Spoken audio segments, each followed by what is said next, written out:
I can only say on the seventh day of the show and the second last day of the show that it was a quite successful show, a very successful show. You really see that circular economy has arrived, not only at the Krones booth but also at the other halls and also at the other exhibitors here. We had a very successful show, as I mentioned. Specifically, the quality of the meetings we had here was outstanding. There were a lot of prepared meetings, there were very qualified discussions, and we had quite a busy show. From a regional perspective, the world was here, but Asia was a little bit winning. The region with the most visitors here was Asia, and specifically Japan.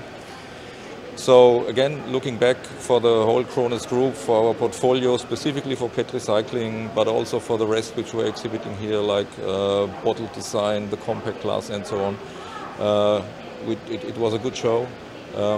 We're looking forward to make the most out of the contacts and the opportunities which we generated here.